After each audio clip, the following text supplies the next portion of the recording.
ಮೊದಲಿಗೆ ಒಂದು common tip ತಗೊಳ್ಳೋಣ. ಮೊಟ್ಟೆಗೆ ಉಪ್ಪು ಹಾಕೋದು ಯಾವಾಗ್ಲೂ ಕೊನೆಗೆ ಹಾಕಬೇಕು ಅಂತಾರೆ. ಮೊದಲೇ ಉಪ್ಪು ಹಾಕಿದರೆ ಮೊಟ್ಟೆ ಗಟ್ಟಿಯಾಗುತ್ತೆ, ನೀರು ಬಿಡುತ್ತೆ ಅನ್ನೋದು ಒಂದು ನಂಬಿಕೆ.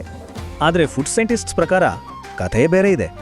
ನಿಜ ಅಂದ್ರೆ ಮೊದಲೇ ಉಪ್ಪು ಹಾಕಿದ್ರೆ ಮೊಟ್ಟೆ ಇನ್ನೂ ಸಾಫ್ಟ್ ಆಗುತ್ತೆ.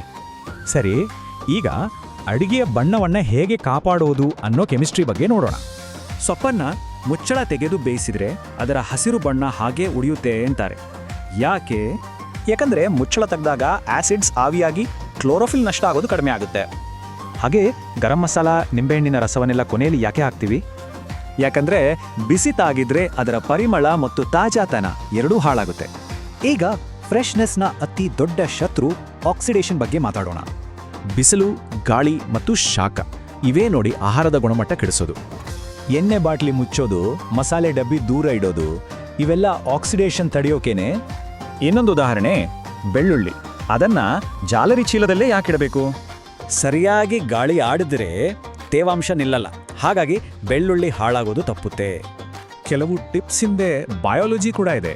ಉದಾಹರಣೆಗೆ ನಮ್ಮ ದೋಸೆ ಹಿಟ್ಟು. ದೋಸೆ ಹಿಟ್ಟನ್ನ ತಣ್ಣಗೆ ರುಬ್ಬೋದ್ರಿಂದ ಹುದುಗ್ಲು ಬೇಕಾದ ಒಳ್ಳೆ ಬ್ಯಾಕ್ಟೀರಿಯಾ ನಾಶ ಆಗಲ್ಲ. ಮುಡಿದ್ರಾ? ಶಾಖ, ಆಮ್ಲಜನಕ, ಗಾಳಿ ಆಟ ಇವೆಲ್ಲ ಅಡುಗೆ ಮನೆಯ ಹಿಂದಿರೋ ಸೈಂಟಿಫಿಕ್ ಪ್ರಿನ್ಸಿಪಲ್ಸ್. ಹೀಗೆ ಪ್ರತಿಯೊಂದು ಟಿಪ್ ಹಿಂದಿನ ಯಾಕೆ ಅಂತ ತಿಳಿದುಕೊಂಡ್ರೆ ಅಡಿಗೆ ಇನ್ನಷ್ಟು ಸುಲಭ ಮತ್ತು ಮಜಾ. ಲೈಕ್, ಶೇರ್, ಸಬ್ಸ್ಕ್ರೈಬ್ ಮಾಡಿ.